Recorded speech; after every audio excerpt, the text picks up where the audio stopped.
And 182 Vaisampayana said, O son of Kuru, they, Yudhishthira and others, having reached the forest of Kamyaka, were hospitably received by hosts of saints, and they lived together with Krishna. And while the sons of Pandu were dwelling in security in that place, many Brahmanas came to wait upon them. And a certain Brahmana said, He, the beloved friend of Arjuna, of powerful arms and possessed of self-control, descendant of Sura, of a lofty intellect, will come far, O hey, foremost of the descendants of Kuru. Hari knows that ye have arrived here, for Hari has always a longing for your sight, and always seeks your welfare. And Markandeya, who lived very many years, devoted to great austerities, even to study and penance, will ere long come and meet you. And the very moment that he was uttering these words, there was beheld Krishna coming thitherward upon a car, unto which were yoked the horses, Saivya and Sugriva, he the best of those that ride on cars, accompanied by Satyabhama, is like Indra by Sachi, the daughter of Pulaman, and the son of Devaki came desirous to see those most righteous of the descendants of Kuru. And the sagacious Krishna, having alighted from the car, prostrated himself with pleasure in his heart before the virtuous king in the prescribed way, and also before Bhima, that foremost of powerful men.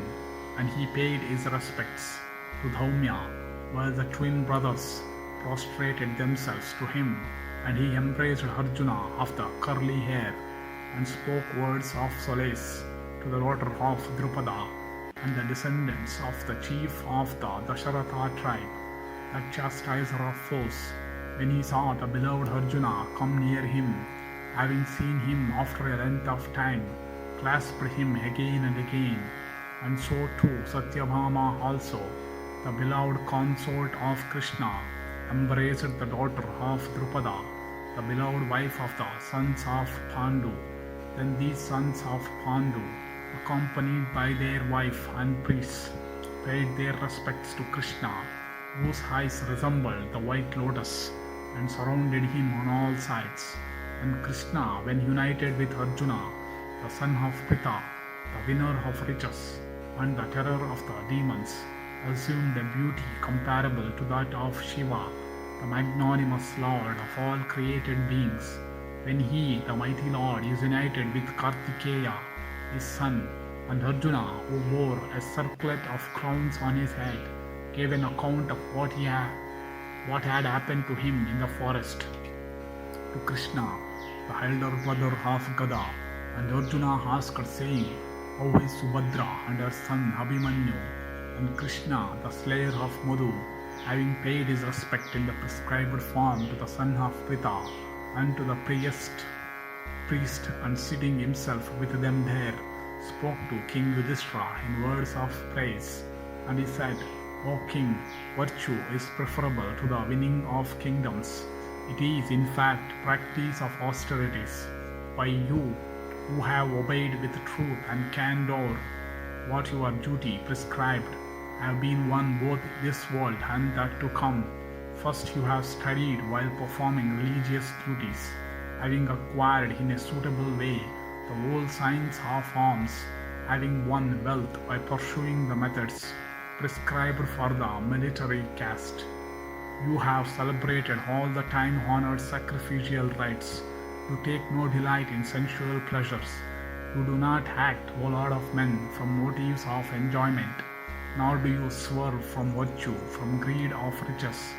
It is for this you have been named the virtuous king, O son of Pritha, having won kingdoms and riches and means of enjoyment.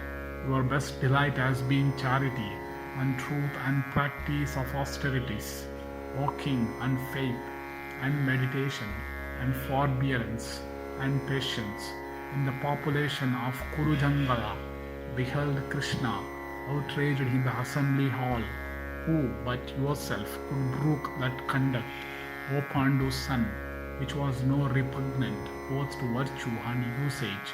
No doubt you will, before long, rule over men in a praiseworthy way, all your desires being fulfilled. Here are we prepared to chastise the Kurus.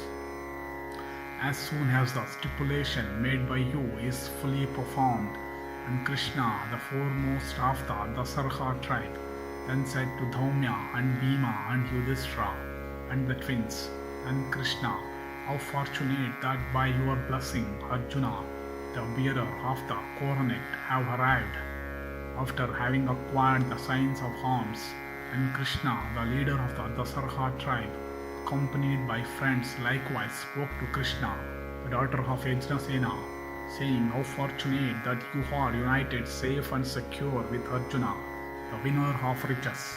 And Krishna also said, O Krishna, O daughter of Yajnasena, those sons of yours are devoted to the study of the science of arms, are well behaved, and conduct themselves on the pattern, O Krishna, of their righteous friends. Your father and your uterine brothers proffer them a kingdom and territories. But the boys find no joy in the house of Drupada or in that of their maternal uncles. Safely proceeding to the lands of the Anarthas, they take the greatest delight in the study of the science of arms.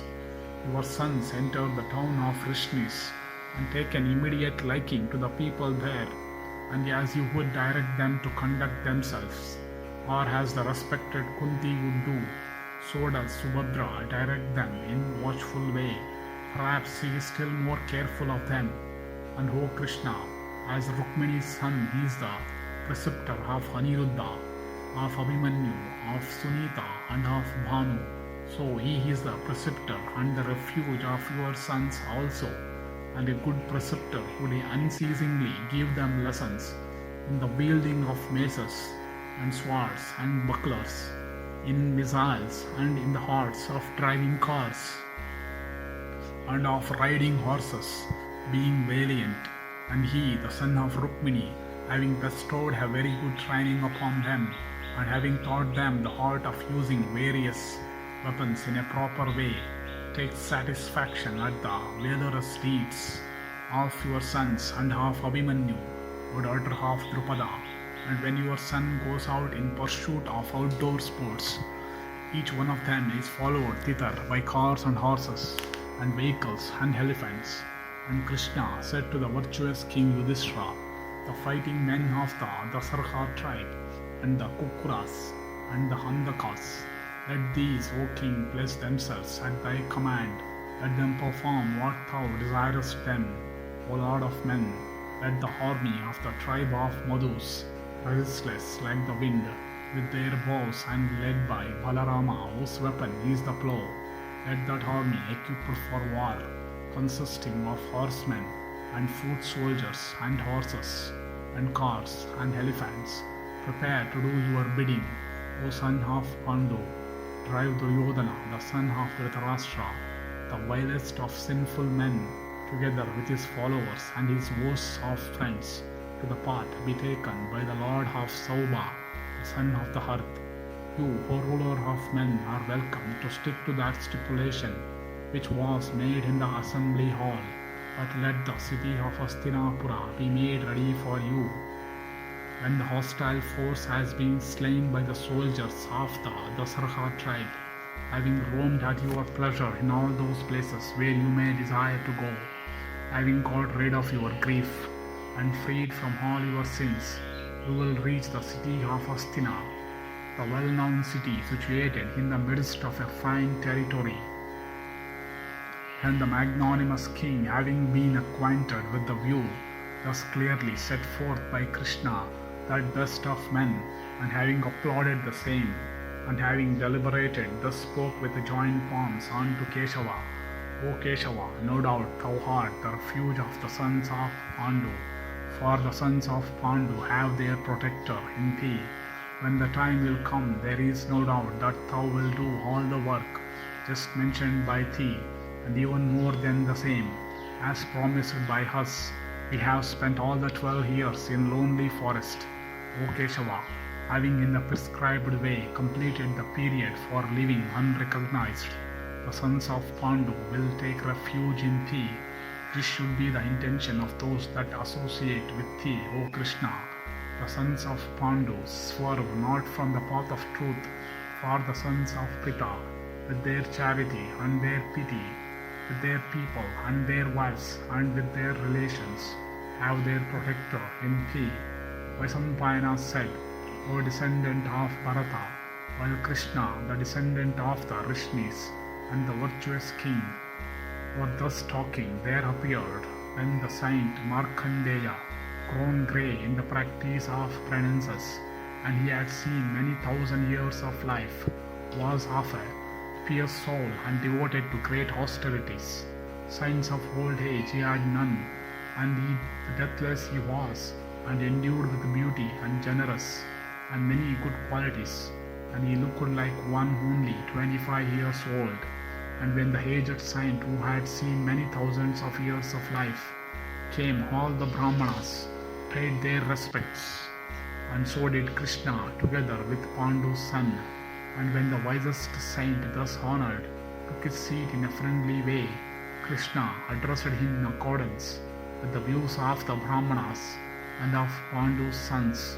Thus, the sons of Pandu and the Brahmanas assembled here, and the daughter of Drupada and Satyabhama, likewise myself, are all anxious to hear your most excellent words, O Markandeya.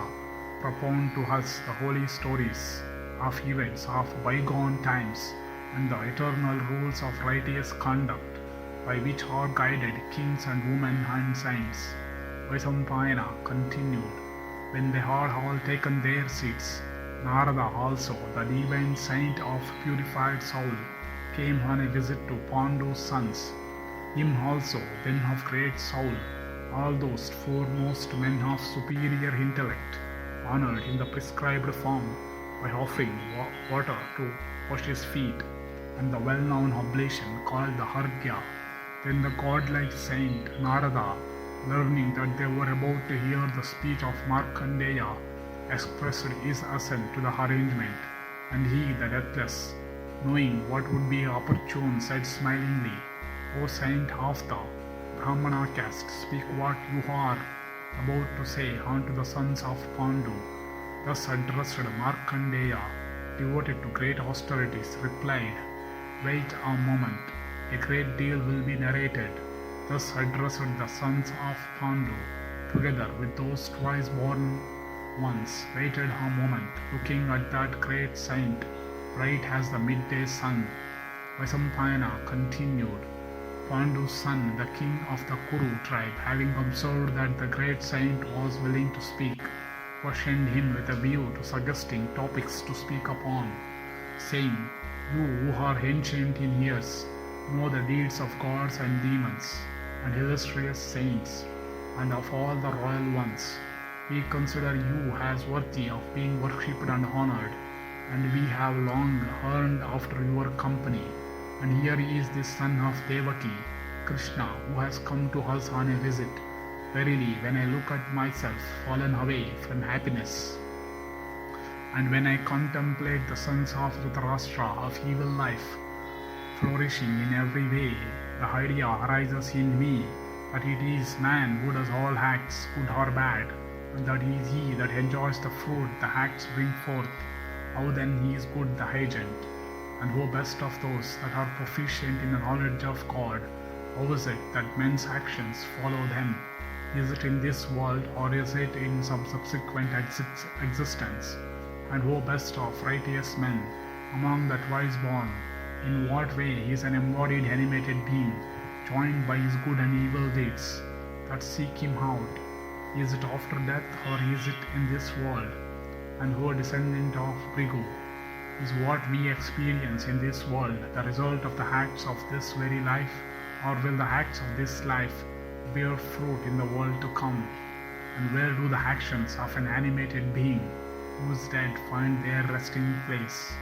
Markandeya said, O best of those that can speak, this question befits thee, and is just what it should be. Thou knowest all that there is to know, but thou art asking this question simply for the sake of form. Here I shall answer thee. Listen to me with an attentive mind as to how, in this world and in that to come, a man experienceth happiness and misery. The Lord of born beings himself sprung first of all created for all embodied beings, bodies which are stainless, pure and obedient to virtuous impulses. O wisest of the descendants of Kuru, the ancient men had all their desires fulfilled, were given to praiseworthy courses of life, were speakers of truth, godly and pure, all were equal to the gods, could ascend to the sky at their pleasure, and could come back again, and all went about at their pleasure, and they had their death and their life also under their own control, and they had few sufferings, had no fear, and had their wishes fulfilled, and they were free from trouble, could visit the gods and the magnanimous saints, knew by heart all righteous rules, were self-controlled and free from envy, and they lived many thousand years, and had many thousand sons. Then in course of time they came to be restricted to walking solely on the surface of the earth, overpowered by lust and wrath, dependent for subsistence upon falsehood and trick, overwhelmed by greed and senselessness.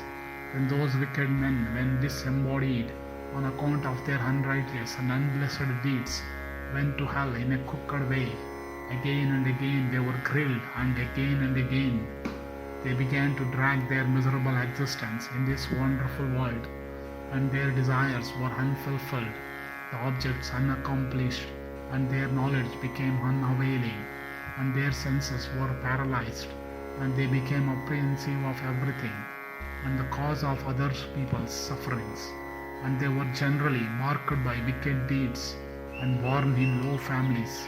They became wicked and afflicted with diseases, and the terror of others, and they became short-lived and sinful, and they reaped the fruit of their terrible deeds, and coveting everything, they became godless and indifferent in mind. O son of Kunti, the destiny of every creature after death is determined by his acts in this world. Thou hast asked me where this treasure of acts of the sage and the ignorant remain, and where they enjoy the fruit of their good and evil deeds. Do thou listen to the regulations on this subject. Man with his subtle, original body, created by God, lays up a great store of virtue and vice. After death he quits his frail outer body, and is immediately born again in another order of beings. He never remains non-existent for a single moment. In his new life his actions follow him invariably as shadow, and fructifying makes his destiny happy or miserable. The wise man, by his spiritual insight, knows all creatures to be bound to an immutable destiny by the destroyer, and incapable of resisting and fruition of his actions in good or evil fortune. This, O Yudhishthira, is the doom of all creatures, steeped in spiritual ignorance. Do thou now hear of the perfect way attained by men of high spiritual perception. Such men are of high ascetic virtue, and are versed in all profane and holy rite, diligent in performing their religious obligations, and devoted to truth, and they pay due homage to their preceptors and superiors, and practice yoga, are forgiving, continent and energetic, and pious, and are generally endowed with every virtue. By the conquest of the passions they are subdued in mind. By practicing yoga they become free from the disease, fear and sorrow. They are not troubled in mind, in course of birth, mature or immature, or while ensconced in the womb. In every condition they with spiritual eyes recognize the relation of their soul to the Supreme Spirit. Those great-minded rishis of positive and intuitive knowledge, passing through this arena of actions, return again to the abode of the celestials. Men, O king, attain what they have in consequence of the grace of the gods of destiny, or of their own actions. Do thou not think otherwise, O Yudhishthira. I regard that has the highest good which is regarded so in this world. Some attain happiness in this world but not in the next. Others do so in the next but not in this. Some again attain happiness in this as well as in the next world, and others neither here nor in the next world. Those that have immense wealth shine every day with well-decorated persons. O slayer of mighty foes, being addicted to carnal pleasures, they enjoy happiness only in this world, but not in the next.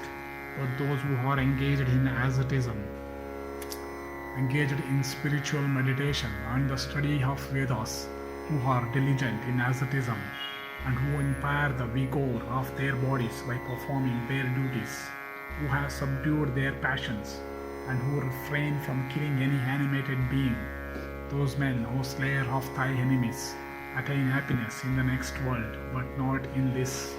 Those who first live a pious life, and virtuously acquire wealth in due time, and then marry and perform sacrifices, attain bliss both in this and the next world.